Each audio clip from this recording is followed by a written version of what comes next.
Bismillahirrahmanirrahim. Assalamualaikum warahmatullahi wabarakatuh.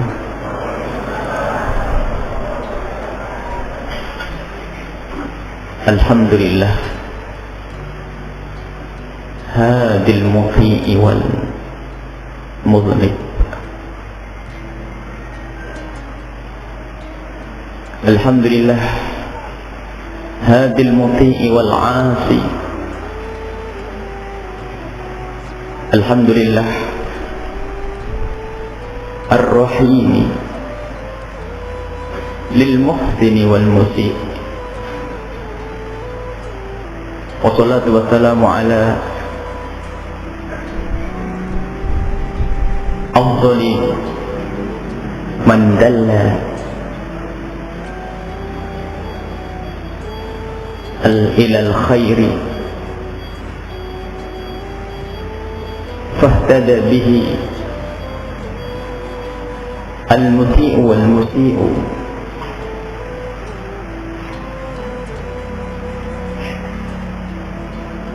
wal 'asi wal mudhnib alladhi bihi hada Allahu man syaa habibina wa syafi'ina wa maulana sayyidina Muhammad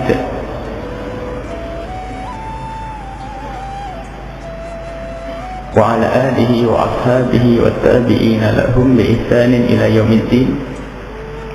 Allahumma ya rabbana akrimna bit ta'ati. Allahumma ya rabbana akrimna al-muti'a bit ta'ati wal 'asi bit taubati wa inna ya rabbana subul at-ta'ati wa turuq at-taubati innaka antal muyassir. Allahumma ya rabbana ya rahmanu ya rahimu irhamna jami'an, irham al-muti'ina wal musi'ina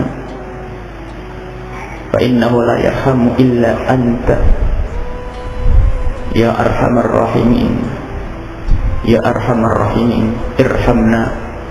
Allahumma ya rabbana ukhsurna ma'a zumratil muhsinin wa ma'a zumratit taibin. Allahumma ya rabbana ij'alna mimman da'a ila taubati wal ta'ati. Allahumma ya rabbana ukhsurna ma'a zumrati imamit taibin wal muti'in habibina wa syafi'ina wa maulana sayyidina Muhammad. Allahumma ya rabbana rizukna at-taubata. Allahumma ya rabbana rizukna at-taubata qabla al-maut wa syahadata 'inda al-maut wal jannata ba'da al-maut. Amma ba'du, kaum muslimin dan muslimat, alhamdulillah kita bisa terus menghadiri majlis malam Selasa. Semoga kita bisa terus istiqomah, yang memang sebetulnya tidak cukup kalau kita ngaji hanya seminggu sekali seperti yang kita laksanakan pada saat ini. Akan tetapi dari majlis yang kita hadirkan, kita adakan ini membawa manfaat untuk kita, juga keluarga kita, masyarakat kita, dan juga umat Nabi Muhammad, dan juga semua hamba-hamba Allah Subhanahu wa ta'ala. Seperti yang pernah kita janjikan sebelum pembacaan kitab Hikamnya Ibn Athaillah As-Sakandari, kami ingin menyambung muqaddimah silsilah mendidik anak. Dan saat ini kita sudah di penghujung silsilah tersebut, Biarpun sebetulnya memang mendidik anak tidak ada batasnya. Sampai kapanpun kalau namanya anak, ya anak, pendidikan harus kita berikan. Akan tetapi kita sesuai dengan pembagian yang pernah kita isyaratkan pada pertemuan-pertemuan yang lalu, nanti terakhir akan kita bahas, yaitu mendidik anak di saat anak itu melanggar. Dan ini tidak kalah penting. Jangan sampai anak yang sudah melanggar tambah jauh. Kita pengennya sih, sebab dokter urusan tubuh dan badan, beliau juga menghimbau agar kita menjaga kesehatan. Tapi di saat ada yang sakit bukan berarti dibiarkan, harus ada pengobatannya. Itu urusan jasad. Dan memang kalau urusan jasad kita cerdas. Di dalam minum obat harus ada dosisnya, datang ke dokter ahlinya, macam-macam. Tetapi kadang urusan pendidikan ini kita sudah hilang kecerdasan. Maka perlu kita mengembalikan kecerdasan kita yang hilang karena mungkin hawa nafsu atau macam-macam yang menjadikan orang tua itu kadang di saat mendidik anaknya yang bersalah justru malah menjauhkan anak itu dari kebenaran. Maka di sini harus kita bahas yang semoga bisa menjadikan bekal, dan semoga ilmu itu bukan untuk kita dan anak-anak kita. Artinya semoga anak-anak kita tidak ada yang melanggar, tetapi kita harus punya ilmu. Barangkali kita ketemu orang yang semacam itu, lalu bagaimana kita membantunya untuk menyelesaikan permasalahan tersebut. Anak melanggar, apalagi kalau kaidah atau bukan kaidah, seperti yang sering kita dengar, yang namanya manusia itu memang ya sudah, selagi bukan nabi dia mungkin melakukan kesalahan. Man dalladzi ma sa'aqat, siapa kira-kira yang tidak pernah melakukan kesalahan? Wa man lahul husna faqat, siapa yang pekerjaannya bagus melulu? Tidak ada lagi kecuali illa Muhammadun alladzi alaihi Jibrilu habat, kecuali Nabi Muhammad yang pernah turun kepadanya Jibril. Jadi selain Nabi Muhammad ya bersalah. Artinya anak kita mungkin juga melakukan kesalahan. Tapi orang tua yang menemukan anaknya sakit ingin berusaha untuk mencari obat untuk anaknya, itu untuk kepentingan dunianya, jasadnya agar selamat di dunia. Tetapi untuk ruhnya, untuk kebahagiaannya, orang tua harus lebih cerdas. Jika anak melakukan satu pelanggaran yang menghantarkan kepada kehinaan di akhirat nanti, maka orang tua harus cerdas, tanggap, kemudian segera membantu untuk memberikan solusi kepada anak-anak tersebut. Yang pertama dan paling utama yang harus kita pahami di saat anak kita melakukan kesalahan, yaitu para orang tua ini harus menyadari kalau itu kesalahan. Ini adalah kunci. Kalau orang tua tidak menyadari kalau itu kesalahan, ya tidak akan menegur anaknya yang salah. Cuman menyadari ini kadang-kadang berat. Kenapa? Bapaknya juga sama, misal. Ini juga bermasalah sekali, sehingga ia menutup kesalahan anaknya bukan karena anaknya tidak bersalah, karena dia punya kesalahan sama. Tapi apapun bentuknya, orang tua harus kalau pengen anaknya benar seperti ini, mengakui kalau itu kesalahan. Dan alhamdulillah ya, kita sering menemukan orang insaf, saya ini nggak benar, tapi anak saya tidak pengen seperti saya. Ini kunci itu. Saya itu nggak baik, saya pengen anak saya benar, saya tuh begini, saya pengen anak saya nggak boleh begini. Nah, ini lumayan, itu masih bagus, itu mudah. Kalau ada orang mengatakan, zaman sekarang apa boleh buat ya, hancur tuh anak. Jadi pertama harus kita yakini kesalahan itu kesalahan, biarpun Anda juga sama melakukan sama dengan sang anak.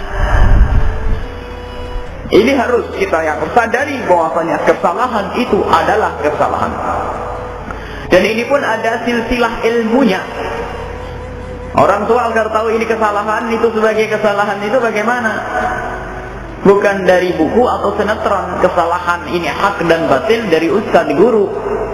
Maka kalau ada orang tua pengen membangun putranya, baik yang belum melakukan kesalahan atau telah salah, maka dia harus komunikasi dengan ahlinya. Orang yang mengerti ilmu agama, mana ini halal, mana ini haram, mana ini benar, mana ini salah. Jangan sampai seorang tua tidak mengerti. Sebab selama ini kalau kita amati, kesalahan yang terjadi di tengah-tengah masyarakat itu bukan karena orang-orang itu bermaksud melanggar, tapi kebanyakan kesalahan itu terjadi karena orang-orang itu tidak tahu kalau itu pelanggaran.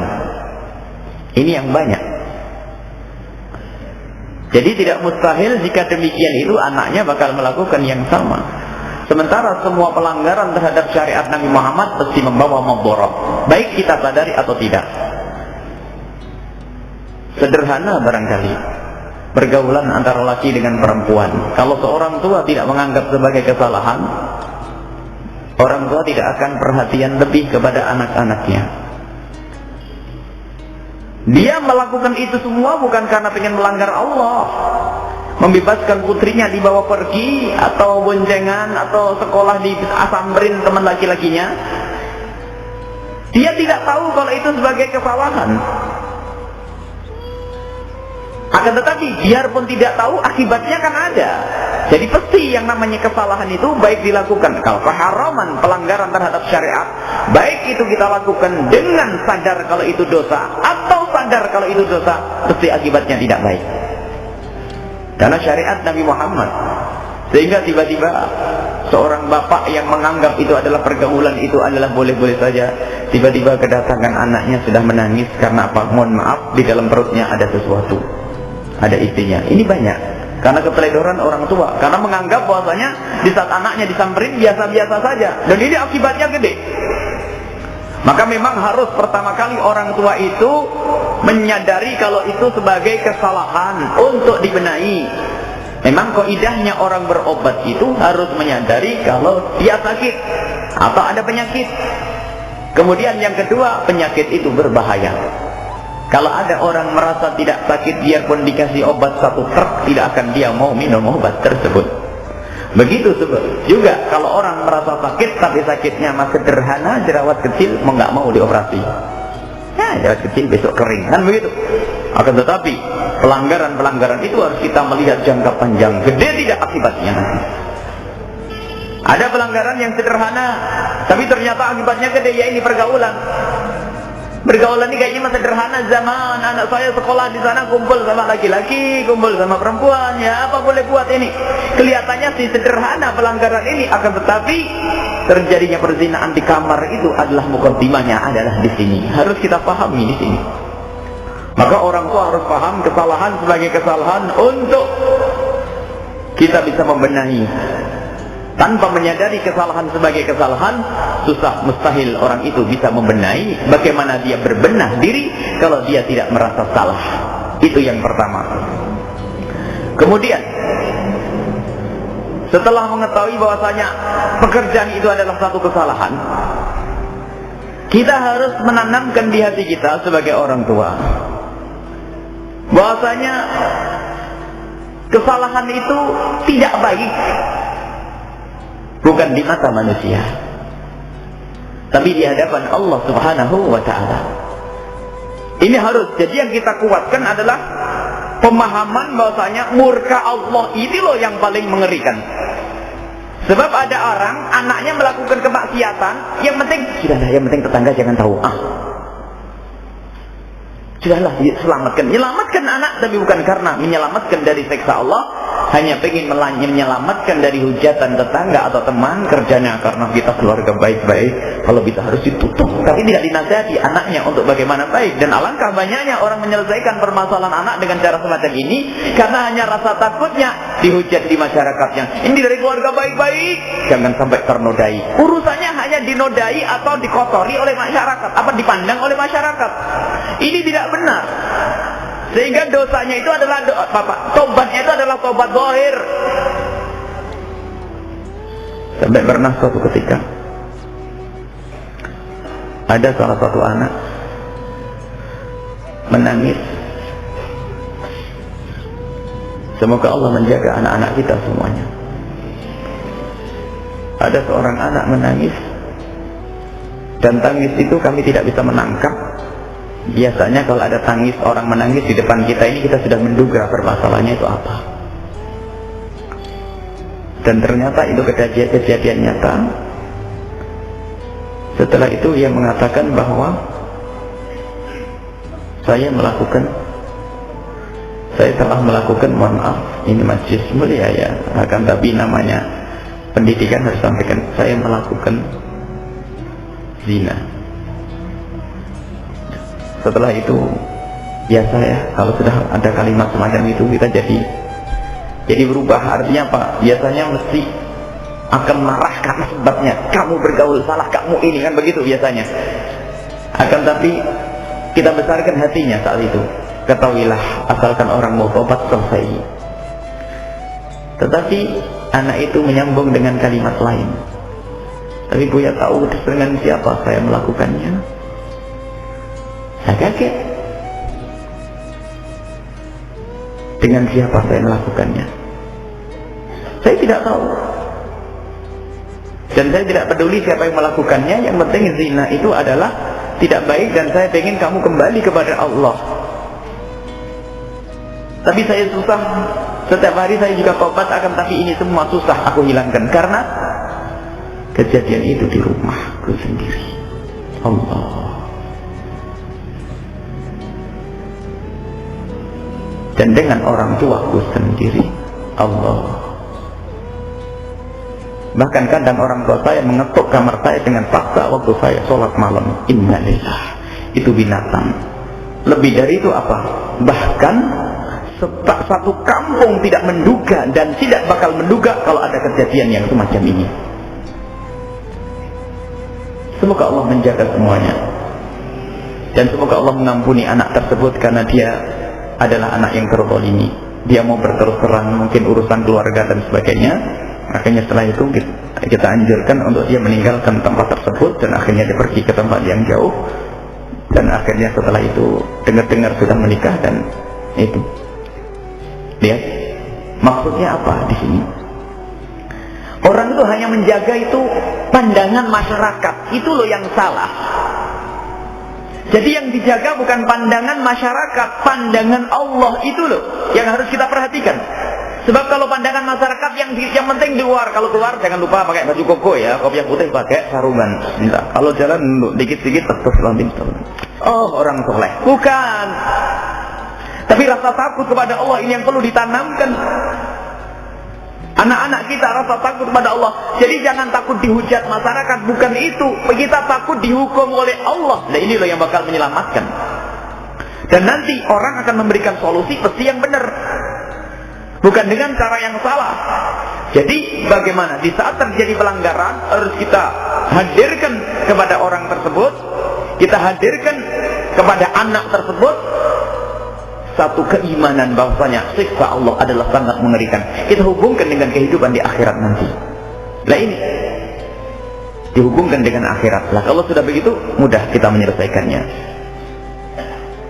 Maka jika ada orang melanggar khususnya seperti hal-hal perzinaan, tidak cukup kita memberikan solusi. Enggak. Sebelum kita memberikan solusi semua pelanggaran, harus kita bawa mereka kepada kesadaran. Dia menyadari atau tidak itu bahwasanya itu dosa. Sampai ada suatu ketika satu keluarga, seorang ibu mempunyai anak 4, 5 sampai berapa? 2, 3, 4 atau 5, itu semuanya adalah anak dari zina. Allah. Yang pertama zina, setelah itu beberapa tahun lagi keluar lagi seperti itu karena sudah tidak ada pendidikan, karena merasa bahwasanya yang penting itu masyarakat sudah tahu saya zina, ngapain saya jaga-jaga? Anak saya sudah ketahuan. Jadi tidak, karena apa? Sudah terlanjur di masyarakat jelek, maka ya sudah dia putus asa. Dia sudah tidak ingat bahwasanya Allah itu adalah Maha Pengampun. Allah itu juga bakal Maha Menyiksa. Jadi yang dipandang itu masyarakat, tidak bakal menguntungkan itu semuanya. Di saat masyarakat tidak tahu dia melakukan kejahatan itu, dia akan melakukan kejahatan di saat orang tidak tahu. Sudahlah pokoknya jangan di sini. Kalau melakukan di kampung nanti ketahuan orang. Ke Jakarta nggak apa-apa, di Surabaya kan begitu. karena hanya takut dihujat masyarakat, dan anak kita pun tidak akan terdidik. Maka kalau pengen kita membangun anak kita atau siapapun yang melakukan pelanggaran, dekatkan kepada Allah dahulu, sadarkan bahwasanya siksa Allah sangat pedih, siksa Allah sangat mengerikan, jangan sampai nanti Allah menyiksa di akhirat. Nah kalau sudah kita bangun semacam itu, baru kita beri resep, baru kita tolong. Kita pahamkan. Kalau tidak, Anda akan menolong untuk melakukan kejahatan lagi. Jadi di sini dibesarkan rasa takutnya kepada Allah Subhanahu wa taala, bukan rasa takut di depan manusia.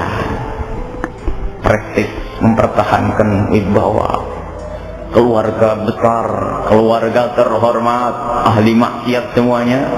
Makanya sudahlah, sampai ini pernah, subhanallah, ini kejadian dari guru kami bercerita. Guru kami itu hidup di satu kampung, satu kota yang memang di situ orang sangat rapi menutup auratnya. Makanya waktu itu pergi ke Perancis, ya kan? Dia satu pesawat pergi ke Perancis, di bandara dia nyari, loh rombongan saya tadi di mana? Kan dia sama bapak juga sama ibu-ibu begitu. Rombongannya tadi di mana? Bingung nyari, nggak ada rombongannya. Nah ini semua, loh, tadi kan pakai kerudung, pakai baju rapi-rapi. Iya itu kalau di rumah saja, kalau di luar dia bebas. Allah.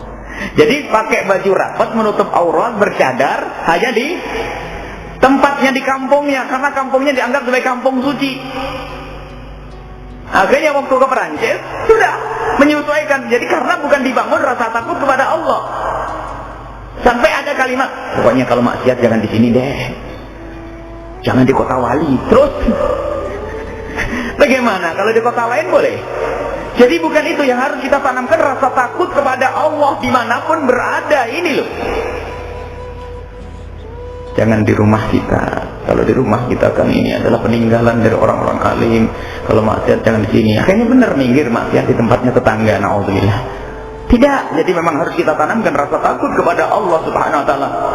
Memang menghormati tempat, iya. Menghormati tempat ada, dan itu membantu, memang tempat itu membantu untuk kita terdekat kepada Allah dan takut kepada Allah. Tetapi intinya adalah kita tanamkan di hati anak-anak kita, orang yang melanggar itu, rasa takut kepada Allah Subhanahu wa taala.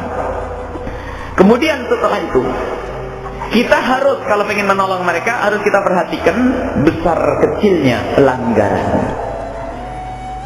Artinya pelanggaran kecil atau besar ini, cara solusi yang kita berikan itu tentu beda. Paling beratnya pelanggaran adalah syirik, murtad Allah. Ini banyak, karena kita juga mendapatkan keluhan-keluhan.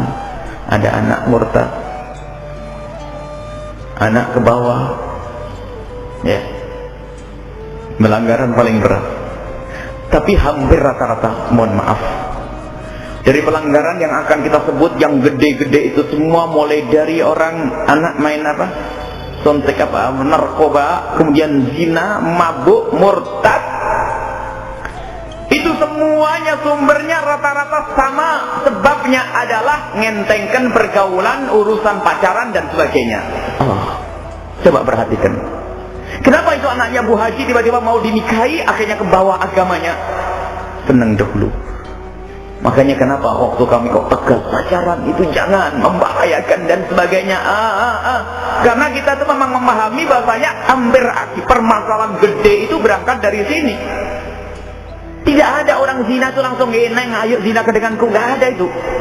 Buat di lama itu sering ketemu SN dan sebagainya, baru zina. Mabuk pun pergaulan lama, tidak langsung ketemu, cok, mabuk yuk, nggak ada. Murtad, nggak ada orang mau dinikahi kalau anak baik-baik, nggak kenal lalu dinikahi oleh orang kafir langsung mau, nggak ada itu. Seneng dulu, dibohongi nanti, nah, masya Allah. Maka dari itu mohon maaf, bila suatu ketika kita berbicara tentang masalah pergaulan itu kita dengan tegas, keras, karena melihat akibatnya ini tuh. Jadi pelanggaran-pelanggaran, jadi dibedakan pelanggaran besar, kecil. Pelanggaran kecil, ya misalnya anak kecil itu maksudnya bahayanya hanya kepada dia saja.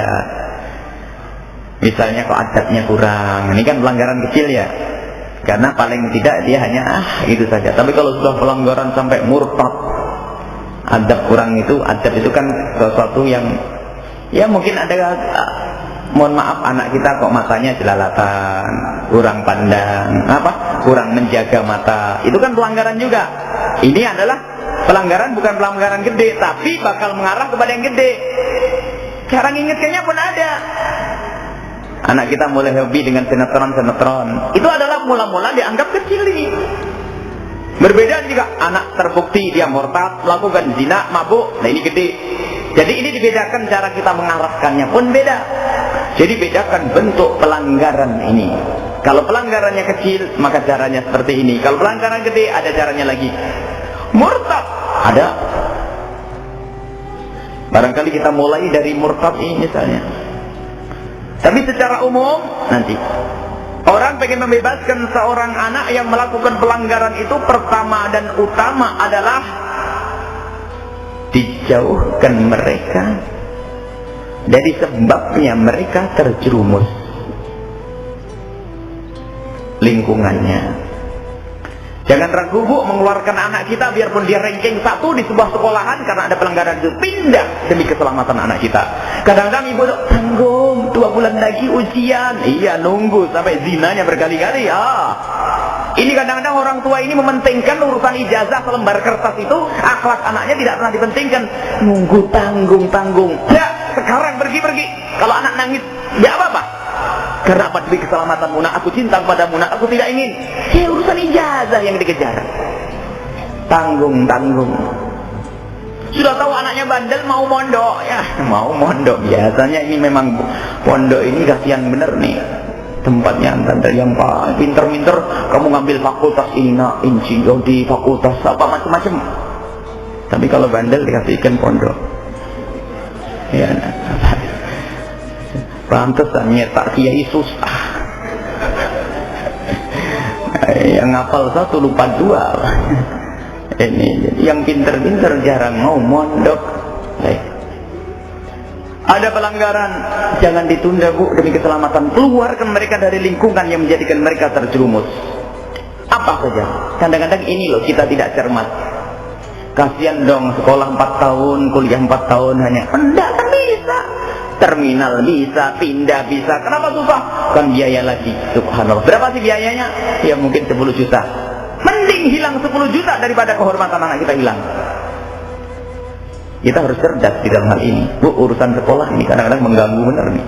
Sudah tahu ada tanda-tanda anaknya sudah nggak beres, gandeng-gandeng sama orang atau melakukan suatu kemaksiatan, atau di situ mulai ada 4-5 anak di SMA tertentu atau SMP tertentu atau sekolah tertentu, banyak yang mabuk. Orang tua tenang-tenang saja. Sudah mulai ada anaknya, ada informasi, bu, anakmu kemarin kayaknya ikut rombongan mabuk-mabuk itu. Masa iya? Pernah lo ya kumpul. Harus cermat.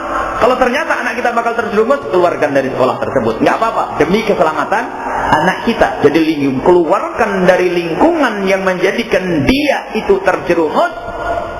Pentingkan agamanya, pentingkan urusan akhiratnya, bukan urusan selembar kertas. Selembar kertas bisa disusul nanti. Ada orang-orang besar itu dapat ijazah SMA itu umur 21. Ya, nyantai, nggak usah buru-buru ngambil doktoral itu umur 45. Jadi pentingkan keselamatan anak kita dahulu, bukan pendidikan yang sifatnya kertas atau ijazah atau karirnya. Ini keluarkan dari lingkungan. Kemudian kita membuat juga lingkungan baru di rumah kita. Kedua, membuat lingkungan baru ini penting. Biasanya, ya mohon maaf, ada sebagian keluarga kan kadang tidak semuanya kenal kebaikan. Tapi karena pengen anak kita benar selamat, kita membuat milieu yang baru. Mungkin kita buat jadwal, yuk kita selama ini selalu rekreasi terus ya. Setiap akhir pekan kita selalu pergi ke pantai ini. Gimana kalau kita rubah ngaji? Atau malam ini nak kita harus pergi ke tempatnya Ustadz A. Ini termasuk merubah. Makanya kalau orang tua tadi belum menyadari itu kesalahan, orang tua enggak mau nyantai. Jadi orang tua harus kalah, biarpun orang tuanya hobi mancing misalnya ya. Tahan dulu demi anaknya. Demi anaknya dibawa kepada lingkungan. Kadang-kadang orang tuanya mual, rekreasi ini kan kebiasaan kita bertahun-tahun tidak bisa dirubah. Kebiasaan yang biarpun tidak jelek tapi tidak mendidik, ke tempat wisata dan sebagainya. Ayo saat ini kita rubah. Kita membuat satu milieu, kita membuat satu lingkungan yang baik. Kita budayakan. Barangkali selama ini yang ditonton anak-anak kita adalah sesuatu yang tidak baik. Kita pergi bareng, nak, yuk kita cari CD-CD yang baik atau cari buku bacaan yang baik. Sekali kita merubah perlahan, dan kita menemukan banyak keluarga yang dari nol tiba-tiba di situ subhanallah, mulai dari yang ditempelkan adalah kalimat-kalimat baik, bukunya sudah mulai berubah, yang didengarkan lagu-lagunya berubah. Ini adalah luar biasa, dan itu bimbingan dari Allah Subhanahu wa ta'ala.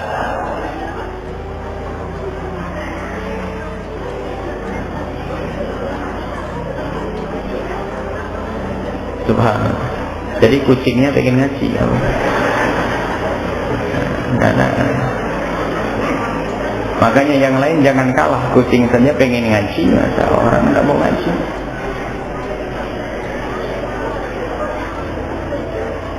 Baik.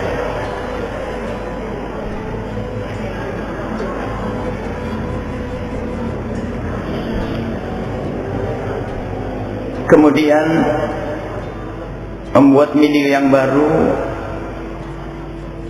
kita carikan teman yang baik.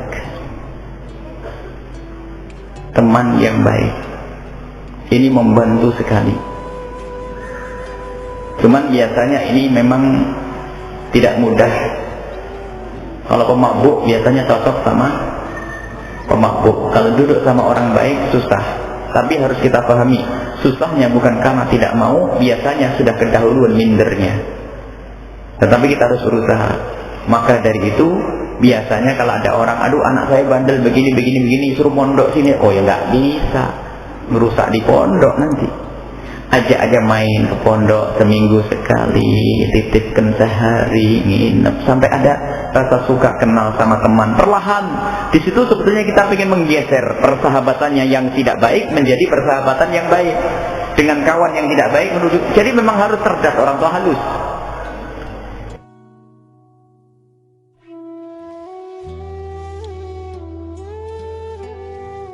Tadi kita hadirkan kan yang salah itu dengan cara yang salah, bukan tambah anaknya benar.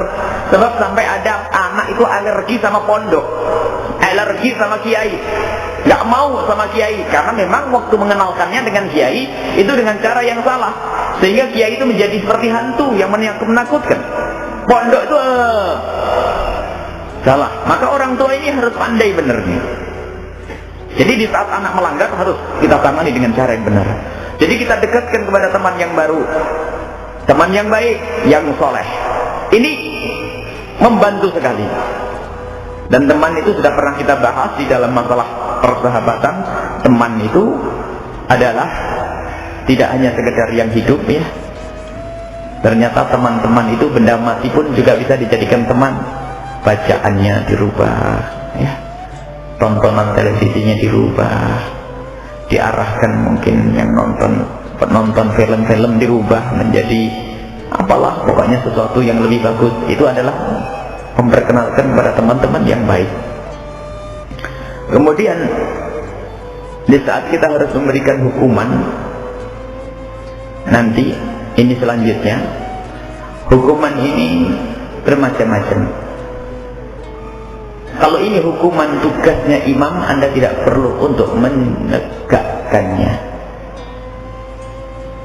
Misalnya, kalau orang melakukan zina harus dicambuk. Karena ini hukum imamah, Anda tidak perlu menegakkan di rumah Anda. Gara-gara, bukan Anda, seorang bapak tidak perlu menegakkan ini semua di dalam rumahnya, di depan orang. Nanti orang pada tahu malahan kalau anaknya melakukan. Orang yang mabuk dicambuk. Ini adalah hukum imamah.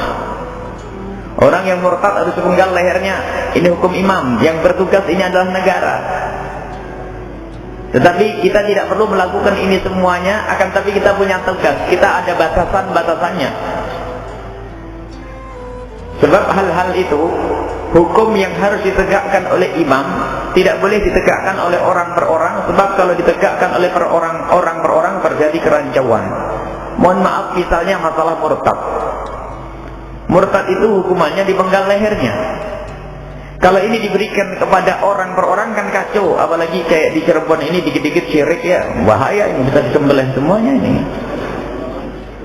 Padahal mensyirikannya adalah dengan cara yang salah. Jadi itu adalah hukum imamah. Yang bertugas adalah imam untuk mengecek kembali benar tidak kalimat itu, apa pekerjaan itu adalah syirik. Itu adalah silsilahnya ya. Cuman kita akan kembali. Baik. Setelah orang tua memahami itu adalah kesalahan, kemudian setelah itu orang tua menekankan kepada anak atau memahamkan kepada anak tentang bahayanya di akhirat nanti kita dekatkan kepada Allah. Setelah itu, nah baru kita lihat kalau itu dosa itu adalah dosa yang kecil, caranya apa? Kalau dosa gede, caranya apa?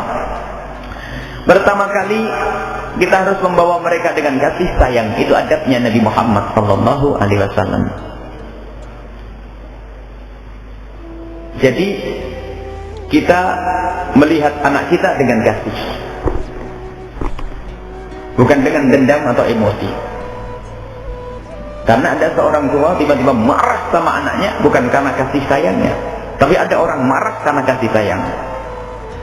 Ada seorang tua menemukan anaknya, naudzubillah, ini yang banyak terjadi, melakukan zina, lalu sampai mohon maaf hamil di luar nikah. Lihat bagaimana pandangan orang tua terhadap anak ini. Marahnya sama, tapi motivasinya dia marah itu karena apa? Karena kasih sayang sama anak, atau karena dia tuh merasa tercorengi dirinya, hanya kesombongannya yang dipertahankan. Ini beda cara menyelesaikan masalah.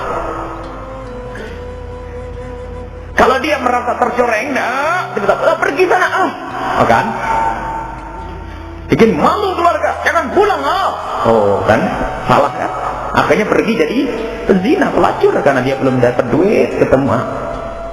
Ternyata di sini perlu orang tua ini di dalam menyelesaikan masalah ini harus berangkat dari kasih sayang. Anak mabuk, lihatlah dengan mata kasih. Kasih sayang, jangan sampai dia terjerumus terus. Kalau mati, alangkah busuknya kematian itu dan alangkah hinanya nanti. Pandanglah dengan kasih sayang. Jadi inginnya kita menyelamatkan dia.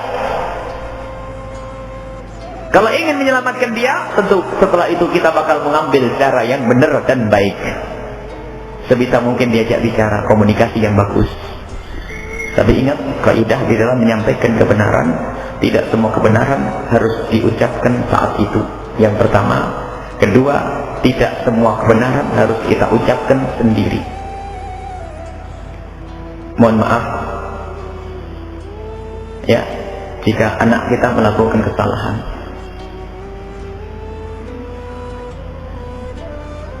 biarpun itu kecil, sinetron yang berbahaya, enggak. Pengennya sih kita menjauhkan dari sinetron, apalagi dapat pesan dari ustaz atau kiainya, awas judul sinetron ini berbahaya. Coba, kalau anak lagi nonton, tiba-tiba langsung bilang, nak jangan tonton ini, nggak baik ini. Anak dendam, marah, apa-apaan Pak, ini baik begini, bilang nggak baik. Buktinya saya senang kok dibilang nggak baik, karena emosi yang marah. Tapi kalau orang terjadras, tidak, ajak beli bakso atau makan di mana jalan, nak cerita, masya Allah, nak pergaulan zaman sekarang mengerikan. Sekarang banyak sebab-sebab kehancuran anak muda, mulai dari yang namanya HP, televisi, segala macam. Apalagi sekarang musuh-musuh Allah pengen merusak pemikiran umat Islam ini melalui film-film, termasuk sinetron-sinetron. Kamu tidak tahu tak? Sinetron di Indonesia juga banyak yang berbahaya. Ini. Disebutkan sinetron-sinetron itu, termasuk sinetron yang digandrungi, jangan disebut yang pertama, tersinggung nanti. Paling akhir tuh. Ini termasuk yang sinetron ini. Masuk sudah. Halus ini, anak mikir, sinetron itu lagu tuh. Tapi dia tak marah karena bapaknya pintar ngomongnya. Beda di saat langsung dihantam tadi itu hawa nafsu sudah. Karena kita harus memahami anak kita itu punya kesukaan, sudah terlanjur gandrung, senang, dia bakal membela. Baru nanti setelah kita ngomongin begitu berkali-kali, ya yuk kita doa bersama, ya semoga Allah menjauhkan kita dari malapetaka. Ya Allah, jauhkan kami dari pergaulan yang enggak benar, dari film-film yang membahayakan. Ya Allah, bencikan saya kepada film yang ini, bencikan saya kepada sinetron ini. Ya Allah, sinetron ini yang ini. Amin, amin. Mikir amin. tapi masuk di hatinya. Terus setelah sampai di rumah, kalau dia masih nonton, jangan langsung ditongok begitu, tidak. Duduk bareng, pura-pura tidak tahu. Bagus nak ya, bagus dulu bilang. Ini sinetron apa nak? Baru dia ngomongnya gak enak tuh. Sinetron. Ini kan sinetron yang katanya ini berbahaya nak. Bener ya, dikemas bagus. Namanya bahaya kan dikemas bagus. Wah ini hati-hati kalau gitu nak ya. Mikir dia enak bener, baik bener bapak saya caranya ngomongnya. Nak yuk kita hati-hati aja nak ya, jangan sampai diterusin ya. Gimana kalau dimatiin? Iya pak, nggak apa-apa, lembut. Nanti dipeluk anaknya di bawah, enak begitu. Daripada yang dihantam pertama tadi. Sama Pak Haji atau Bapak Haji baru bisa hadir majelis, disebutkan situ, awas keluarga, jangan sampai keluargamu tidak menutup aurat neraka, ngerti tidak? Awas, hati-hati, tolong keluarganya harus pakai kerudung, jilbab dan sebagainya. Pulang ke rumah bawa rotan, anak-anakku semuanya harus pakai jilbab, awas kalau tidak, bukan anakku. Bingung anak ini, bapak ini lagi stres kali ya, nggak biasa-biasanya ngamuk-ngamuk. Jadi perlu tata krama anak kita melanggar itu memang. Tapi bagaimana membawa mereka kepada kebaikan ini? Tidak harus hari itu, perlu. Makanya ingat, kebaikan tidak harus, kebenaran tidak harus diucapkan hari itu. Cari waktu yang tepat, yang baik. Di samping itu, kadang tidak harus melalui lidah kita. Yang melanggar ibu kita langsung, bu awas jangan begini bu, sudah tua ntar lagi mau mati jam itu. Kan kurang ajar ini, tidak mau tobat-tobat, ini tidak indah. Jadi mungkin melalui wak kita atau yang lainnya, atau barangkali dengan surat. Jadi perlu, jangan harus kita sok jadi pahlawan, harus aku yang ngomong, enggak. Jadi pelanggaran itu harus dengan halus, indah cara menyelesaikannya. Karena Nabi Muhammad mengatakan basyiru wa la tunaffiru. Orang itu jadikan mereka itu semangat untuk kembali kepada Allah, jangan dibikin takut. Ini pelanggaran-pelanggaran yang seperti itu, mulai dari sinetron pun ternyata caranya adalah ada. Anak murtad. Memang di dalam Islam penggal lehernya, akan tapi ada namanya istitab. Kalau seandainya pemerintah yang menegakkan hukum, kalau ada orang murtad dipenggal lehernya, ternyata di situ pun harus ada istitab, didudukkan, dinasihati untuk kembali kepada Allah. Nah ini bagaimana kita tidak pakai adab yang semacam ini? Anak murtad didatangi dengan bahasa yang baik. Setelah itu kok tidak mau, ingat ketegasan harus ada. Sebab kaidahnya nanti pada akhirnya kalau anak tidak mau kembali, ketahuilah seorang bapak haram memberikan setetes air kepada anaknya, memberi senyum haram kepada anak yang murtad. Tidak bisa saling mewarisi. Dan ketahuilah kalau orang tua masih membanggakannya, menerimanya, dia akan masuk neraka bersamanya. Ini ujungnya nanti. Tapi untuk sampai kepada keputusan ini harus dicoba.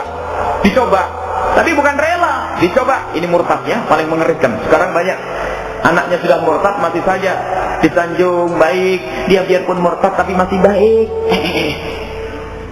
Dia yang mencukupi saya, kirimannya banyak. Anak-anak yang lain ngirimnya 500, dia 5 juta. Allah. Biarpun yang kau beri berapapun, nak, aku tidak butuh pemberianmu, nak. Harus begitu. Orang tua ini perlu. Tapi lagi-lagi orang tua kalau tidak menganggap itu sebagai kesalahan, lihat, tidak akan mau membawa anaknya kembali ke jalan yang benar. Apalagi menganggap itu sepele, yang penting duit. Sampai ada kejadian seorang ibu, anaknya keluar dari agama Allah, murtad, dinikahi oleh orang pengusaha kafir, akhirnya pergi keluar Jawa sana, sampai di sana merasa lebih nyaman dari yang lainnya, ibunya ini menjadi dungu. Karena mencukupi adalah anaknya yang murtad Allah.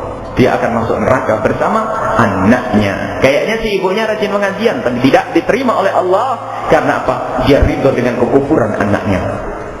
Ridho bil kufri kufrun. Rela dengan kekafiran anaknya, kayak kafir, sudah ngeri. Tegas. Setelah didekati dengan cara yang baik. Nah, apa yang kau cari dari ini semua? Didekatkan sekali, 2 kali. Nah, barangkali Umi ini terakhir ngomong kepadamu. Harus berani begitu. Apa, Ma? terakhir aku menyampaikan kebenaran. Kamu kembali ke jalan Allah atau tidak, nak? Jika saya beri tempo sehari ini untuk berpikir, kalau kamu masih tidak akan kembali ke jalan Allah, nak, jangan harap. Mohon maaf, tugasku di hadapan Allah sudah selesai. Aku tidak akan ketemu kamu dan kau tidak boleh ketemu aku, selesai. Dan jangan injakkan rumah kakimu di rumahku. Selesai, nak. Benar, dibuktikan tidak. Putus. Mikir kalau orang tua tegas. Aduh, saya bakal ditinggal orang tua saya. Mikir. Orang tua tegas harus. Tapi orang tuanya, iya nak, gimana, dikasih duit ya, senang, Masya Allah, didoain biar lancar rezekimu, nak. Masih rela-rela aja. Enggak, harus tampakkan marah kita yang sesungguhnya setelah kita melakukan beberapa proses tadi. Harus, tidak boleh. Setelah itu kok masih tidak mau, baru tampakkan kekerasan. Setelah begitu tidak diinformasikan, Pak, informasikan semua adik-adikmu, keluargamu bahwasanya kamu haram menyentuh, menginjakkan kaki di sini. Kalau aku mati, kau tidak mewarisi. Kalau kau mati, aku tidak mewarisi. Begini. Nah, karena kamu murtad. Dan kata ulama, kalau ada orang murtad mati pun tidak perlu dikubur, dikasihkan anjing saja. Ngerti, nak? Ini sudah selesai putusan. Tegap. Mikir dia. Orang tua dungu ada ini. Bahkan kadang-kadang menjorok-jorokkan anaknya, ibunya atau bapaknya. Itu kan profesional, duitnya banyak nanti kan. Insya Allah nanti tobat, nak. Insya Allah. Jangan pakai seperti itu. Ini diantaranya masalah murtad, ya. Jadi setelah itu harus tegas. Kalau ada anak yang murtad, tegas, jangan dikasih kesempatan. Bahkan siapapun yang memberikan setetes air kepada orang murtad, maka itu haram hukumnya. Beda ya orang murtad dengan orang kafir asli. Ada orang Hindu asli atau orang Buddha asli, atau orang Kristen asli. Orang Kristen dari masa kecilnya, bukan orang murtad. Maka dia kalau hidup berdampingan dengan kita, ya kita hormati. Kalau dia makan lapar, kita kasih makan. Dia sakit, kita kasih obat. Ini berbeda. Mereka kafir, tapi tingkatannya di bawah orang murtad. Kalau orang murtad paling tingginya penjahat. Ini. Terus diantaranya ada pelanggaran yang lain. Misalnya zina. Allah. Dan memang mohon maaf tidak bisa kita contohkan satu persatu. Tapi kaidahnya sama. Lakukan pendekatan dahulu dengan cara yang baik. Dengan kaidah tidak semua kebenaran harus diucapkan hari itu. Ambil waktu yang manis, yang tepat. Dan kadang harus melalui orang lain. Mungkin seorang bapak tidak mau melihat anaknya yang sangat dicintainya, kirim surat, nak, ini surat dari papa. Saya perhatikan selama ini engkau kok bukan semakin baik, nak. Tapi permohonanku kepada Allah tidak pernah henti dan putus. Semoga engkau menjadi anak yang soleh baik. Aku selalu mendengar informasi, semoga itu informasi yang salah. Aku mendengar kamu telah mabuk di sana, nak. Kau telah minum di sini, nak. Bapak menangis. Tapi tangisanku ini tidak ada artinya jika tidak saya sambut dengan pertobatan dan kembali ke jalan yang benar. Mohon maaf, nak, Bapak hanya bisa menuliskan surat karena takut jika aku berhadapan langsung denganmu, lalu aku marah akan memukulmu, sementara pukulan kepadamu juga akan menyakiti diriku sendiri, nak. Jadi mohon engkau kembali kepadaku agar tidak ada perselisihan antara aku denganmu, nak. Ini kan perlu kalimat-kalimat susu manis. Kirim ini. Aduh, bapakku baik bener. Bisa menitikkan air mata lalu kembali. Nggak harus ngomong, nak, ngerti, nak. Awas kalau kamu mabuk lagi, awas. Papa bener, mending baik teman-teman gue mah. Kalau ketemu saya cos, rangkulan. Papa saya kayak hantu. Gimana bisa kembali ke rumah? Jadi harus indah nih, jangan kalah itu dengan bermain rasa teman yang di luar. Ini urusan semuanya itu acaranya. Ada sebagian orang itu tidak memahami cara sehingga anak bukan tambah baik, tambah lari. Termasuk urusan perzinaan, naudzubillah. Semoga Allah menjaga anak kita dari zina. Kalau ada orang terjerumus, semoga Allah mengampuninya. Ini termasuk solusi yang barangkali pembicaraan paling panjang, ya, untuk solusi ini, karena ini banyak terjadi tapi solusinya banyak yang tidak benar. Ada jika orang tua menemukan anaknya terjerumus dalam zina, apalagi sudah masuk atau hamil.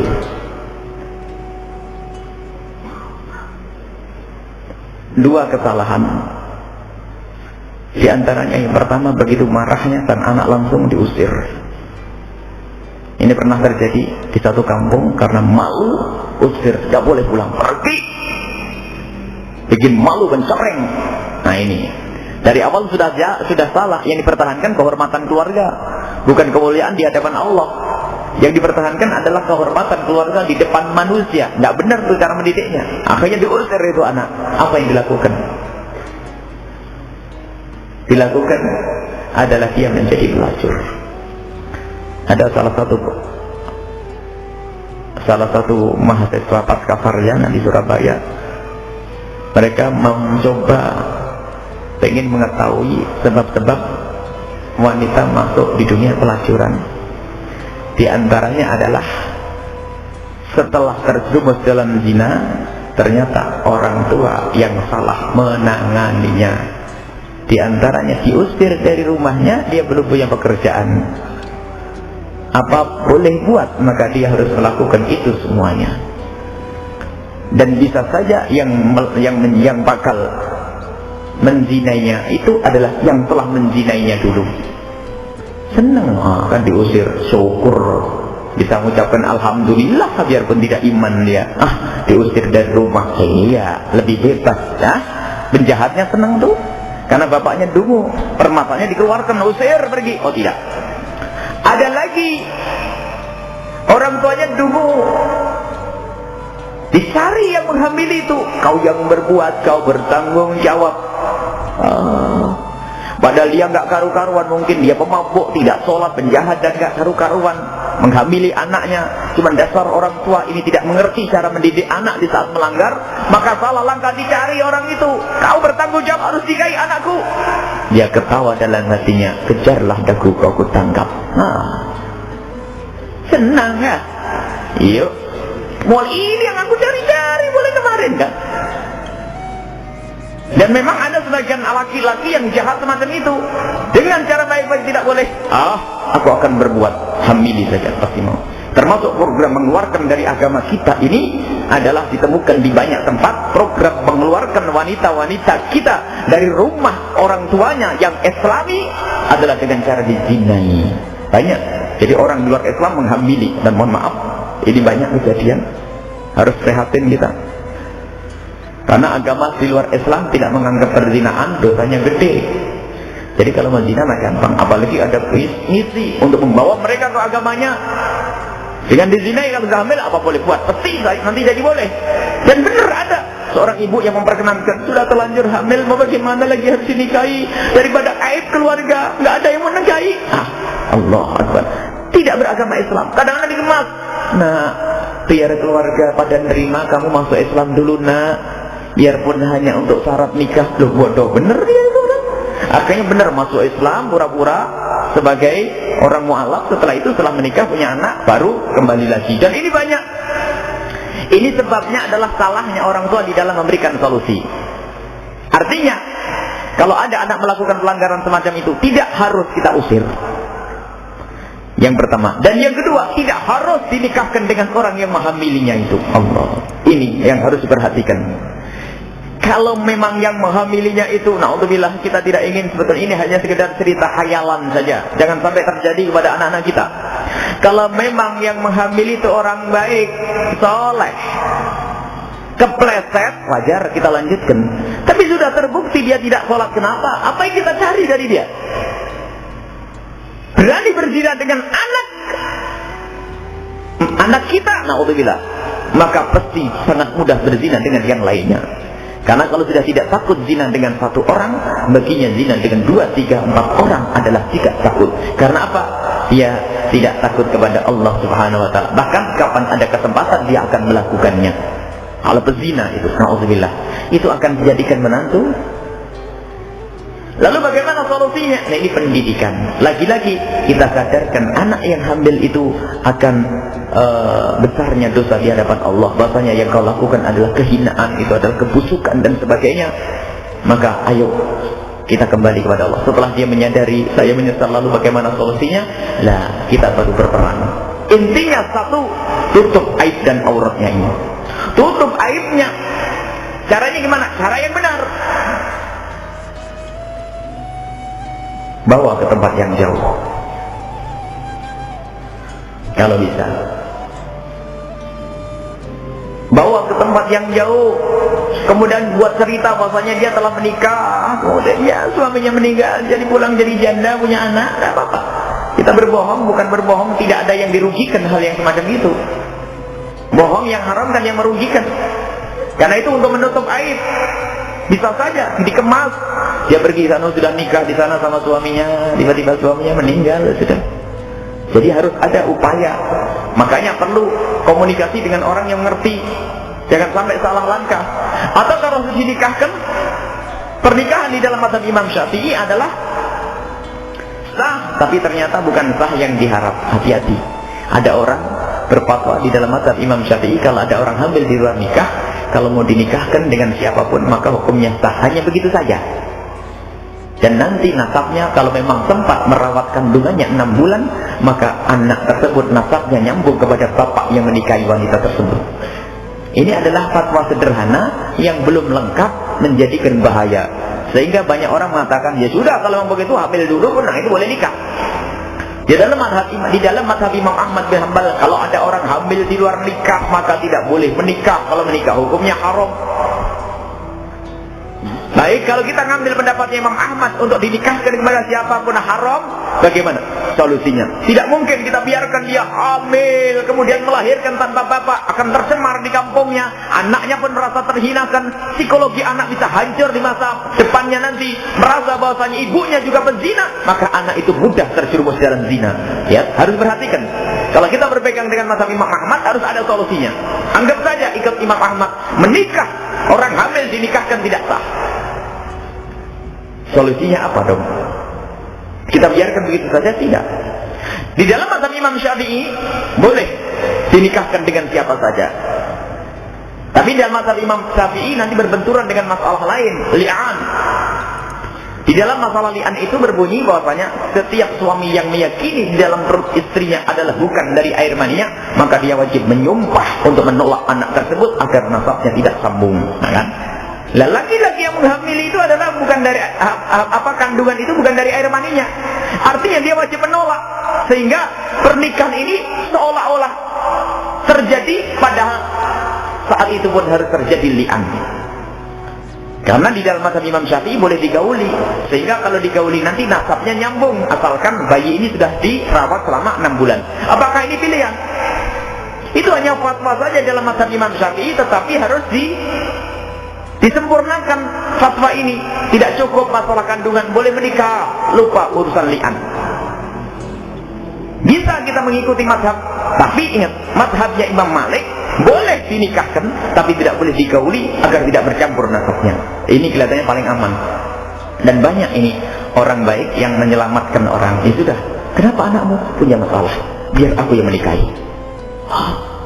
Setelah dinikahi, tidak digauli. Karena tidak digauli, Pak, anakmu tidak aku gauli, maka nasabnya tidak sambung ke saya. Dan kamu tahu itu. Saya hanya nutupi. Orang tahu seolah-olah anaknya dia, kan? Setelah selesai cerai jadi janda mulia, janda yang baik, dididik. Jadi memang ada solusinya. Jangan sampai dibiarkan tanpa solusi, akhirnya mengambil jalur sendiri tidak sesuai dengan syariat Nabi Muhammad. Mengerikan. Kalaupun di dalam mazhab Imam Syafi'i harus melakukan itu masih lebih menyelamatkan daripada dibiarkan dia menjadi pezina seterusnya. Intinya, tidak harus kita nikahkan dengan yang menghamilinya. Kalau memang yang menghamilinya tidak baik dan tidak bisa menjadi suami yang baik, jangan dipaksakan. Ini loh yang maksud kami, yang kami tegaskan. Sebab ada orang tua sebagian itu karena tergonggong-gonggong, rasa takutnya jangan-jangan anaknya nanti malu ini, akhirnya dikecari orang itu. Pun setelah dicari mereka juga menyebarkan aib. Jadi tidak harus dinikahkan kepada orang yang menghamilinya. Ini bu kaidah. Lalu dinikahkan dengan siapa? Komunikasi dengan orang yang ngerti bagaimana solusinya. Bisa nanti tanpa harus menikah sampai melahirkan, tapi dikemas. Pokoknya ditutup. Jangan sampai ada di kampungnya. Dan ingat, Anda ini punya amanat. Kalau Anda mendengar cerita perzinaan seseorang, Anda haram bercerita kepada orang lain. Anda ustaz misalnya, ada orang konsultasi, saya melakukan zina. Anda haram bercerita kepada istri. Hati-hati di sini. Karena Anda harus bisa menutup Maka kalau ada anak zina, biasanya langsung kita sumpah atau demi Allah, jangan cerita kepada siapapun. Cukup saya yang tahu. Dan sebetulnya saya pun tidak ingin tahu, tapi karena kamu terlanjur cerita, kami berjanji kamu tidak ceritakan kepada siapapun. Setelah itu baru kita kasih solusi. Haram bercerita tentang perzinahan orang itu, haram. Sebab kalau perzinahan itu sudah diketahui oleh orang, biasanya orang itu putus asa untuk kembali tobat susah. Kita bantu. Maka ayo bagaimana kita bisa menutup. Kalau ada orang terjerumus di dalam perzinahan, ayo kita tutup. Kita tutup perzinahan itu. Kita tutup bagaimana dengan cara yang baik. Ingat, tidak harus kita nikahkan dengan yang menghamilinya. Dan juga tidak harus kita usir. Tapi pahamkan dia tentang besarnya dosa zina, baru nanti kita solusi. Kalau harus dinikahkan dengan orang lain yang bakal bisa mengerti, atau tujuannya untuk memuliakan dia, maka itu tidak ada masalah. Yang kita khawatir kalau dinikahkan dengan orang lain, orang itu tidak mengerti, kemana-mana tetap ngembar-ngembar, aku nikah dengan dia sudah hamil tuh. Masya Allah. Memang harus cermat di sini. Kenapa kita katakan jangan dinikahkan dengan yang menghamili sekalipun? Karena apa? Kalau memang dia tidak baik, kalau baik lain cerita. Orang kepleset, dia orang baik aslinya kepleset karena satu hal. Nikahkan tidak apa-apa. Tapi kalau sudah terbukti sholat enggak, mabuk iya, zina dengan yang lainnya iya, macam-macam, masih mau, tunggu orang tua ini. Mau kita jadi kenapa anak kita? Ini loh maksud kami. Jangan dinikahkan kepada yang menghamilinya jika memang yang menghamilinya tidak pantas menjadi pembimbing atau orang menjadi suami yang baik. Kemudian juga jangan diusir. Maka setelah itu kita baru bisa komunikasi. Solusinya seperti apa sih? Nah ini diantaranya, itu urusan perzinahan. Dan itu ceritanya sebetulnya panjang ya. Karena zina itu adalah hina, maka ingat harus ditutup, kewajiban menutup. Rasulullah pun selalu ingin menutup perzinahan. Jangan ada yang bercerita tentang zinanya seseorang. Si A berzina, si B berzina, haram. Dan haramnya bukan haram kecil, haram gede. Haramnya haram gede, haram luar biasa. Bahkan dikatakan lebih gede dari zina itu sendiri. Allah. Menggunjing namanya, menggibah. Sebab bisa diceritakan kalau zina, mohon maaf, kalau orang melakukan zina tempatnya terbatas hanya di kamar atau tempat yang sepi. Tapi kalau sudah menggunjing, di mana saja orang bisa melakukannya. Makanya dikatakan menggunjing itu lebih kecil daripada melakukan zina. Bahkan dari riwayat 70 kali zina. Hati-hati. Jaga, jangan bicarakan zinanya seseorang. Sekarang baru kata kusuk sudah, oh keselingkuh ya itu ya. Kayaknya gayanya pengajian setiap hari, tak taunya selingkuh setiap hari. Dosanya segede apa ya? Nggak lupa dia makan dosa barusan. Nggak sadar dia sendiri melakukan dosa. Ini gonjek, hati-hati. Urusan berzina tutup. Dan kalau Anda menutup aibnya orang, Allah akan menutup aib Anda. Ini diantaranya pendidikan. Nah, intinya ternyata sederhana. Bantu agar anak itu bisa kembali, tutup aibnya. Bersama, ayo kita tutup dengan cara nanti kita komunikasi setelah itu. Karena waktu kita tidak bisa melanjutkan karena waktu sudah. Insya Allah itu adalah inti-intinya bagaimana kita mendidik anak-anak kita yang terjerumus di dalam kesesatan. Jangan sampai kita salah, lalu anak kita tambah lari jadi pemabuk, anak jalanan, pelacur, sehingga dosa kita semakin berat di hadapan Allah Subhanahu wa ta'ala. Kita sebenarnya ingin membaca Al-Hikmah Al-Khamisah wal Arba'un, hikmah yang ke-45. Barangkali kita ringkas saja bil barokah. Al-Hikmatu Al-Khamisah wal Arba'un, hikmah Ibn Athaillah As-Sakandari yang ke-45. Qala al-musannif rahimahullah ta'ala nafa'anallahu bihi wa bi ulumihi wa bi ulumikum fid darin amin ila anqal ma qalla amalun baraza min qalbin zahid wa la kathura amalun baraza min qalbin raghib. Tidak sedikit, tidak dianggap sedikit satu amal yang terlahir dari hati yang zuhud, dan tidak akan dianggap banyak satu amalan yang terlahir dari hati yang raghib, itu cinta dunia. Orang melakukan ibadah sementara dia adalah zuhud, biarpun sedikit nilainya gede. Tapi orang yang hatinya terpenuhi dengan cinta dunia, biarpun banyak ibadahnya jadi sedikit. Bagaimana bisa begitu? Kita harus tahu sepintas tentang apa itu zuhud. Orang zuhud itu bukan orang meninggalkan dunia, tapi berusaha untuk menjauhkan dunia dari hatinya. Artinya dunia hanya di tangannya. Dan dunia itu jangan dianggap fulus duit saja, tidak. Ternyata pangkat juga dunia. Pangkat duniawi juga dunia. Dan ternyata pangkat urusan agama juga bisa jadi dunia. Kiai gede, wah koneksinya banyak, temannya banyak, jual fotokopi aja laku kan. Nah, sehingga makom kiai bisa dikejar-kejar tuh ya. Jadi ini bisa saja kelihatannya urusan akhirat tapi jadi dunia. Jadi dunia itu adalah jangan dianggap hanya fulus itu saja. Duit saja, pangkat iya, sanjungan orang iya. Jadi kalau orang masih menggantungkan urusannya dengan dunia, maka belum kenal Allah yang sesungguhnya, maka bagaimana ibadahnya bisa benar? Ternyata dia di saat sholat khusyuk begini, Allahu Akbar, gimana saya tidak khusyuk? Mau saya contoh biar orang melihat bahwasanya sholat saya seperti sholatnya Rasulullah, biar semakin percaya kalau saya ini warasatul anbiya. Jadi nanti yang cium tangan semakin banyak, yang kunjung semakin banyak. Allah. Sholatnya rupanya mengkhusukkan sholat, mikir agar dikagumi oleh orang. Lihat bagaimana bisa diterima oleh Allah. Yang bisnis, Allahu Akbar. Aduh terlambat nanti ini bisa nggak jadi transaksi saya nanti.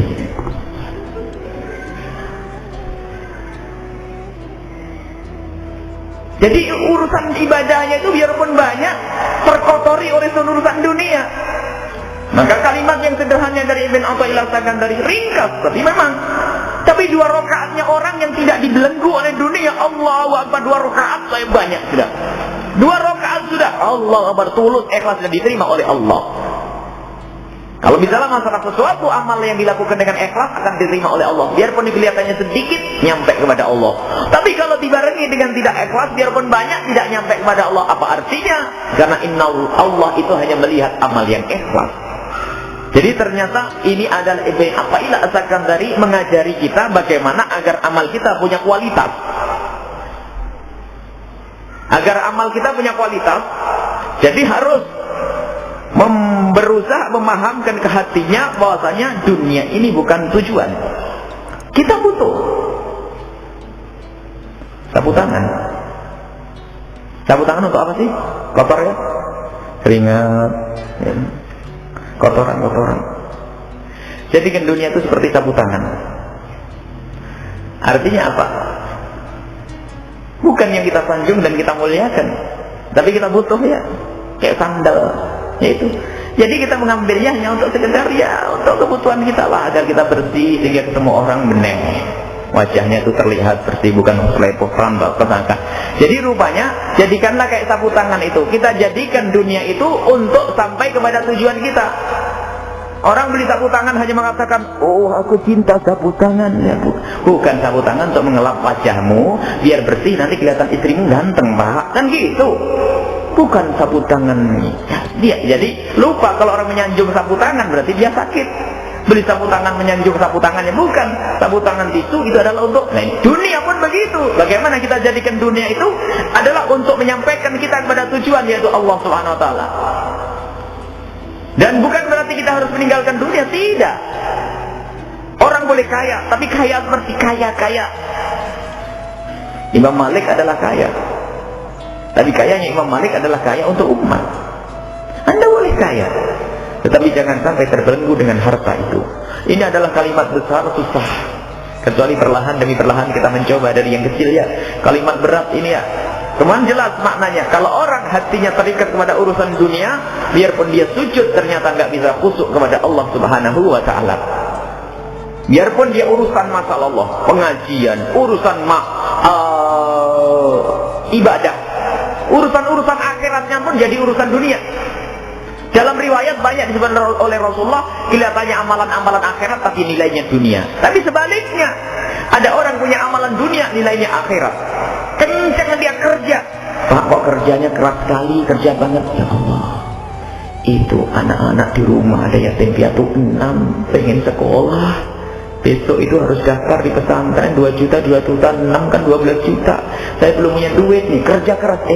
Untuk orang ya, untuk kepentingan umat Nabi Muhammad SAW. Kelihatannya mencari dunia, tapi nilainya akhirat. Jadi itu adalah singkatnya dari hikmahnya Ibn Athaillah Sakandari. Semakin hati dan nanti prosesnya bagaimana kita jauh daripada kecintaan kepada dunia ini perlu proses, perlu berlatih ya. Karena semua yang namanya hawa nafsu perlu namanya latihan, riyadhah. Jadi mana agar hati tidak cinta kepada dunia? Pertama harus kita sebutkan, kita sering menyebut tentang hakikat dunia ini, bahwasanya semua ini akan kita tinggal. Bahwasanya sebanyak apapun duit yang kita kumpulkan ternyata harus kita tinggal, kita berikan kepada anak-anak kita semuanya. Kemudian bahkan kalau ada orang punya gigi emas pun kalau mati anaknya nggak rela boleh dicabut itu untuk diwaris. Walaupun masih hanya ternyata aku ngumpulin dunia yang nggak bisa dibawa mati ya. Kalau aku pesen kalau aku tidur nanti kirimkan 1 bantal saja untuk aku tidur di kuburan juga nggak dikasih. Macam-macam jadi Jadi kalau sudah menyadari bahwa dunia nanti adalah ternyata hanya kendaraan menuju akhirat, perlahan nanti kecintaannya kepada dunia itu adalah berkurang. Maka semakin berkurang kecintaan kepada dunia di sini, ridho Allah di sini. Semakin orang dekat kepada dunia, dari ridho Allah jauh. Semakin orang jauh dari dunia, kepada ridho Allah dekat. Seperti itu. Jadi kalau ridho Allah di kanan, mohon maaf, kemudian dunia di kiri, maka Anda di antara ridho Allah dan dunia.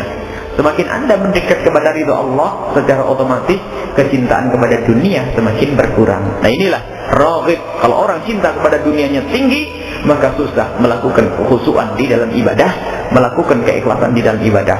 Sehingga melakukan sumbangan pun harus sumbangan yang dilakukan oleh orang sedikit, tapi dari hati yang zuhud, hati yang tidak dipenuhi dengan kecintaan dunia. Jadi memberi itu karena Allah, terima oleh Allah. Tapi banyak. Kelihatannya sih 1 miliar, kelihatannya sih 100 juta, kelihatannya sih banyak, kelihatannya sih 10 juta, kelihatannya gede. Masih kalah dengan 20 ribunya, mohon maaf, tukang becak. Tukang becak 20 ribu karena tulus, subhanallah, bismillah, karena Allah. Karena dia sudah kecintaan dunia tidak, dia beca hanya menjalankannya tugas saya cari nafkah, alhamdulillah, bukan muluk-muluk. Tak taunya ini yang membawa 10 juta sudah berpikir gimana cara mengembalikannya 10 juta ini. Nah, di dalam sholat nih, kalau begitu cara membagikannya harus disebutkan di depan orang biar orang tahu kalau saya dermawan. Nanti kalau saya mencari mitra kerja gampang, kalau bertransaksi sama orang mudah dipercaya, nawarkan barang dagangan. Jadi saya harus bergabung dengan tim dakwah apa atau majelis apa, karena barangkali saya bisa jual dagangan di situ. Nah, ini dibersihkan begitu. Atau kiainya juga begitu, kiainya agar dakwah saya semakin maju, saya harus dekat sama orang-orang kaya.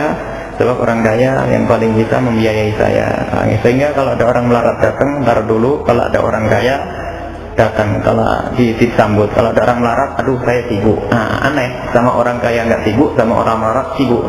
Atau marah-marah kurang, ya dia datang tidak tepat waktu. Kalau orang kaya datang tepat waktu terus. Tapi kalau ini adalah permasalahan-permasalahan, karena apa? Hatinya nyangkut kepada urusan dunia. Semua kita mungkin terjerumus diri, terbelenggu kepada cinta dunia. Maka perlahan kita menjauhkan dari kecintaan dunia.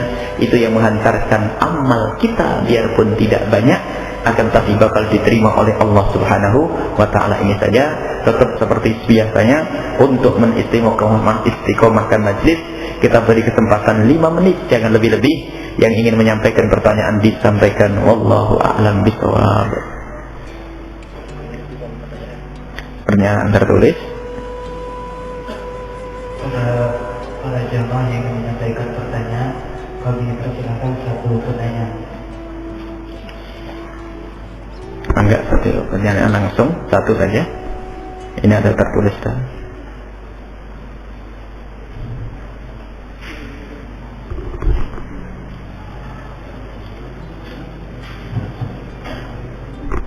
Assalamualaikum warahmatullahi wabarakatuh. Waalaikumsalam warahmatullahi wabarakatuh. Dan kami tadi Bapak kami menemukan membaca di dalam Al-Quran kalau nggak salah ayat 14 dan 4 yang artinya dalam bahasa Indonesia, hai orang-orang yang beriman, sesungguhnya di antara istri-istrimu dan anak-anakmu ada yang menjadi musuh. Dan dilanjutkan lagi pada ayat 15, sesungguhnya hartamu dan anak-anakmu hanyalah cobaan bagimu. Apa yang tidak bisa kita ambil dari ayat tersebut. An'am berapa tadi? Al-Anfal. Yang pertama? Al-Anfal ayat 14, 15 dan Al-Anfal ayat 25. Ayatnya ingin dibacakan biar kita langsung ke ayat Al-Qur'annya. Ada Al-Qur'annya? Ayatnya ada? Baik, bismillahirrahmanirrahim. Sambil menjawab, ada yang mencari ayat Al-Qur'annya. Yang pertama tertulis, saya seorang laki-laki, ada seorang perempuan baru mau masuk Islam, mu'allaf, qalbuha, hatinya perlu dilembutkan untuk kenal Islam, ingin belajar tentang Islam. Dia mau ikut pengajian, tapi syaratnya yang jemput pakai motor, saya yang jemput pakai motor. Intinya pengajian. Adapun jemput pakai motor itu tidak syarat, tidak benar kalau pengajian syaratnya dijemput pakai motor, itu bukan syarat ya. Orang pengajian tidak harus jemput pakai motor dan tidak harus dengan Anda. Karena orang mencari kebaikan pun dengan cara yang baik. Hanya perlu dikasih solusi. Mungkin dia percaya kepada Anda, tapi ketahuilah Anda manusia, dia manusia. Yang Allah memberikan kepada Anda dan dia adalah hawa nafsu, bisa saja terjerumus di dalam perjalanannya kepada sesuatu yang diharamkan oleh Allah. Tapi harus Anda pikirkan solusinya bagaimana. Bisa saja ambilkan pengajian yang sekiranya Anda perkenalkan dengan akhwat yang lainnya yang bisa menjemputnya. Anda tidak hidup sendiri, kita tidak di hutan, kita di Cirebon yang penduduknya sangat banyak dan muslimah juga banyak. Anda bisa komunikasi dengan yang lainnya. Bahkan kalau bertemu disambung kepada tim al-bahjah, justru nanti diambilin tempatnya di mana. Jadi tidak ada masalah. Jadi kemudian memang kaidah mengajak kebaikan. Jangan merasa Anda saja pahlawan di dunia ini. Ini yang harus kita hadirkan. Kita hanya berjuang saja. Jangan merasa bahwasanya harus dengan aku. Lalu berasa kalau tidak saya dengan saya nggak mau Anda. Kalau sudah seperti itu berarti ada maksud-maksud yang lain. Baik, jadi bisa Anda menyelesaikan dengan cara yang lain tanpa harus Anda membawa dia atau menjemput dia dengan sepeda motor berduaan ya. Karena dikhawatirkan. Justru dengan adab Anda dia akan terpesona. Subhanallah. Jadi sampai begitu ya Islam mengatur. Iya, karena menghormati wanita. Jadi nanti diantarkan wanita yang menjemput, atau mungkin dengan mobil, atau dengan cara-cara yang sesuai dengan syariat Nabi Muhammad SAW. Baik, itu. Kemudian ada yang mau ta'aruf. Ta'aruf yang Islami itu bagaimana? Ta'aruf itu bahasa Arab. Ta'aruf itu artinya kenalan dari keluarga ke keluarga. Tapi kalau masuk Indonesia, memang Indonesia itu banyak merusak macam-macam. Ta'aruf itu aslinya perkenalan dari keluarga dan keluarga untuk menuju pernikahan. Tapi kalau diucapkan oleh orang Indonesia artinya ya pacaran, sama aja, sudah berubah semuanya. Ta'aruf rasanya kita mau ta'aruf. Oh, ustaznya jadi bingung kalimat ta'aruf, jadi mau-mau saja. Ta'aruf yang benar adalah Anda ingin menikah dengan seseorang, Anda belum tahu hakikatnya, maka Anda harus tahu. Mungkin dengan mencoba Anda mengenalkan keluarga dengan keluarga, atau Anda kenalan dengan keluarganya, sebatas itu, tanpa harus sambung dengan SMS, neng besok ketemu di sini, nggak ada itu. Ta'aruf justru kalau Anda ketemu dia langsung, tidak akan tahu hakikat akhlaknya. Jadi keluarga dengan keluarga sudah tahu keluarga ini baik, keluarga yang terhormat, keluarga yang menjaga syariat Nabi Muhammad. Kemudian setelah itu Anda cari informasi tentang siapa dia, hakikatnya dia. Kalau sudah tahu hakikatnya dia orang baik, jangan buru-buru ya. Kadang-kadang kita juga terburu-buru. Jadi tahu hakikatnya. Ingat adik-adik putriku, kalau pengen menikah itu pandanglah calon pasanganmu dengan mata melek-melek ya. Nanti kalau sudah jadi suamimu, pandanglah suamimu dengan mata remang-remang gitu, dimaafkan kekurangannya gitu ya. Nah, kalau masih memilih, Anda mumpung harus yang begini, begini itu urusan agamanya. Nah itu harus. Nah dengan ta'aruf itu bisa kita kenal keluarga menjadi keluarga yang kenal keluarga yang akan menjadi mertua kita sebagai keluarga yang baik atau tidak baik. Ta'aruf batas itu, tahu, bukan pacaran. Ta'aruf bukan pacaran, itu saja. Ta'aruf mengenal keluarga-keluarga atau mengenal, Anda ingin mengenal dia secara langsung, tapi bukan berarti ditindaklanjuti dengan berpacaran. Misalnya harus bertemu, misalnya orang jual beli saja harus pengen tahu ya. Jangan-jangan wah orangnya begini, teman apa-apanya harus kita tahu, oh dia. Bahkan dianjurkan di dalam Islam itu melihat wajahnya, tangannya. Itu disunahkan oleh Nabi Muhammad SAW. Kalau pengen meminang orang itu jangan tidak melihat wajah dan tangannya. Lihat wajah dan tangannya, wajahnya minimal. Itu tahu, supaya tahu nanti cantiknya seperti apa. Mungkin ada orang memang yang tidak butuh dengan kecantikan ya. Tapi kalau dikasih cantik mau tidak? Mau ya begitu. Tapi bohong, karena ini adalah ya wajar manusia. Biarpun yang penting aku pengen dapat istri yang solehah kayak apapun saya mau, pokoknya solehah, ngerti, bisa menghantarkan saya kepada Allah. Jangan bohong, Pak. Kalau mau zuhud-zuhudan itu babnya lain ini. Tapi pandanglah agama itu nomor satu. Sampai Nabi Muhammad apa? Tungkahul mar'atu li jamaliha li arba'in. Menikahi seorang wanita itu karena 4. Oleh Nabi Muhammad didahulukan apa? Li jamaliha, walimahliha, walihasabiha, walidiniha. Jamal itu kecantikan itu oleh Nabi Muhammad disebut yang paling pertama. Sebab orang itu biasanya menikah itu yang dilihat itu kayak apa sih wajahnya?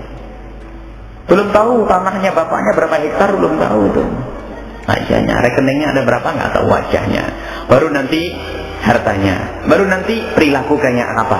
Tapi oleh Rasul langsung dibalik. Agamanya dulu lain baru. Jadi ta'aruf itu intinya pengen tahu keluarganya, untuk mengetahui wajahnya, untuk mengetahui ya yang lain-lainnya. Tapi intinya yang pertama adalah agama, jangan sampai Anda tinggalkan. Jadi ada pertanyaan, misalnya ayat berapa tadi? 90? Surat Al-Anfal ayat 28. Wa'lamu annama amwalukum wa auladukum fitnatun wa annallaha 'indahu ajrun 'adzim. Fitnah memang ujian.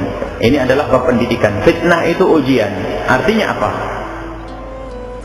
Anda diberi oleh Allah Subhanahu wa ta'ala anak dan harta, ini ujian. Kau gunakan untuk apa? Anda salah mengarahkan harta Anda menuju neraka. Begitu juga anak-anak kalian, kalau tidak Anda didik dengan benar, yang semula nikmat di dunia ternyata menjadi malapetaka di akhirat. Itu sangat jelas. Kemudian ada ayat yang mengukuhkan, tadi disebutkan ayat apa?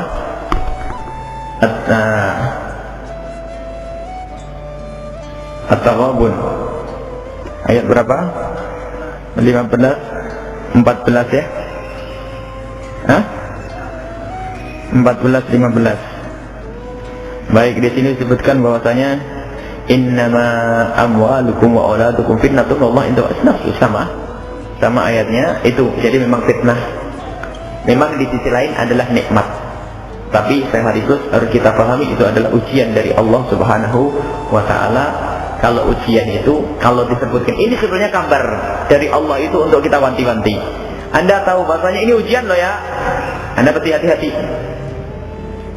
Dan kalau nikmat saja dinikmati, tapi ujian baru sadar. Orang lagi ujian. Tapi kalau dia menikmati beda. Kalau lagi ujian, hati-hati agar lulus di hadapan Allah Subhanahu wa ta'ala. Bismillahirrahmanirrahim. Ya Allah, ya Rahman, ya Rahim, berikan kasih sayang-Mu kepada kami, agar kami bisa berkasih sayang kepada anak-anak kami, ya Allah, sehingga kami akan mengarahkan mereka kepada keselamatan yang sesungguhnya, ya Allah, agar kami tidak tertipu dengan keselamatan di dunia saja tapi tidak selamat di akhirat. Banyak di antara kami, ya Allah, jika berpikir tentang kebaikan untuk anaknya, kami hanya berpikir kebaikannya di dunia. Kami sering lupa, lalai kebaikan di akhirat nanti ya Allah. Maka ingatkan kami dengan kasih sayang-Mu, ingatkan kami ya Allah dengan rahmat-Mu, agar kami senantiasa mengingat masa depan akhirat anak-anak kami. Ya Allah, bantulah kami untuk mendidik anak-anak kami. Ya Allah, bantulah kami di dalam menghantarkan anak-anak kami kepada kemuliaan. Jika ada di antara kami yang mempunyai anak-anak yang terpeleset dalam kehinaan, di dalam kemaksiatan, ya Allah, jangan sampai kami salah langkah di dalam menghantarkan mereka kepada kemuliaan. Jangan sampai kami salah jalan di dalam mengembalikan mereka kepada kemuliaan. Maka bantulah kami ya Allah, bantulah kami ya Allah. Sungguh Engkaulah sebaik-baik ya Allah yang akan memberikan bimbingan ya Allah.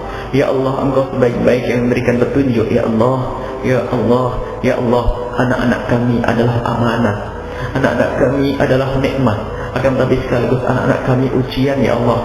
Maka jadikanlah kami orang-orang yang lulus dengan ujian yang Kau berikan kepada kami, anak-anak dan harta kami ya Allah, anak-anak dan keluarga kami ya Allah.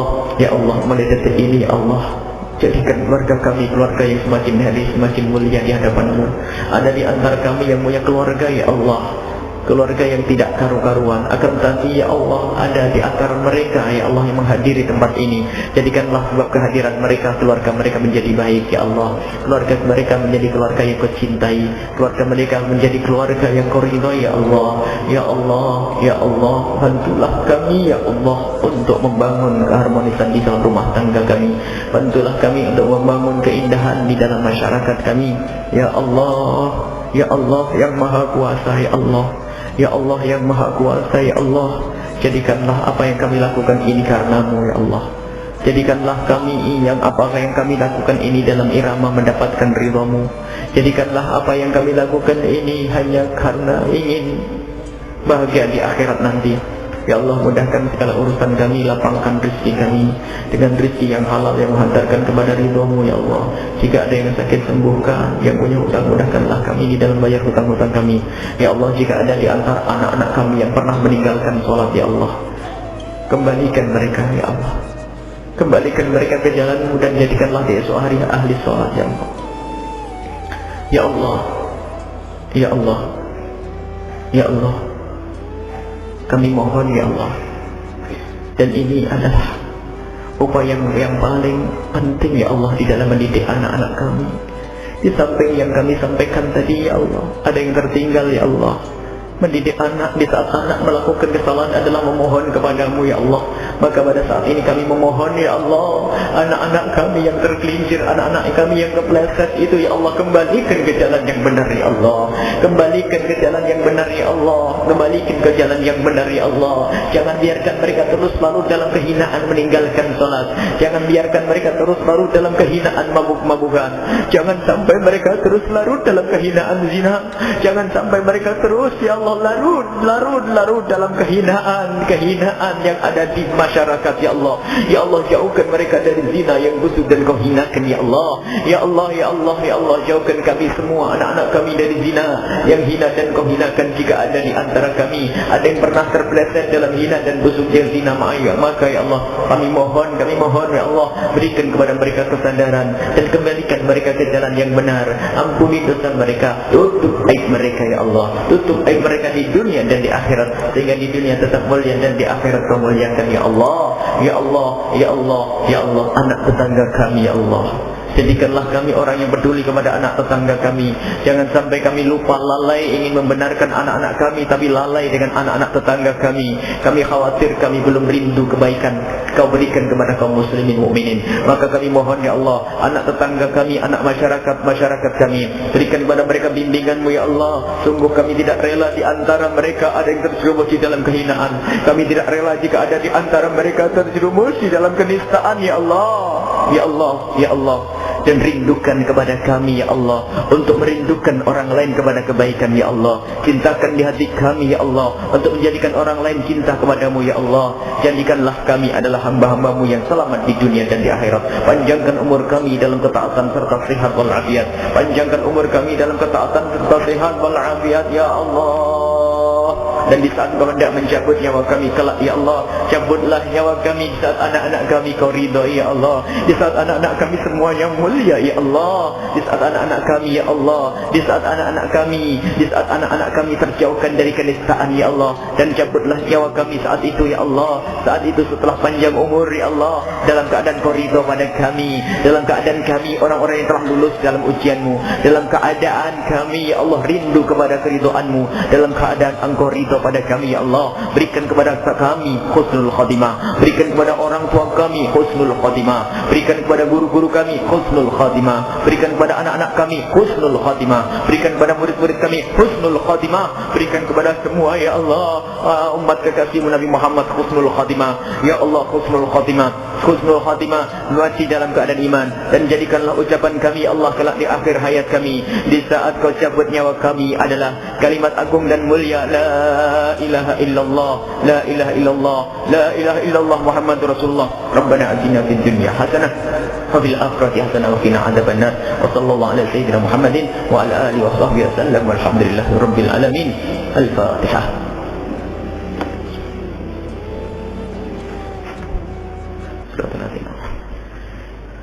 Mohon maaf atas keterlambatan dan mohon doa selalu. Wabillahi taufiq wal hidayah. Assalamualaikum warahmatullahi wabarakatuh.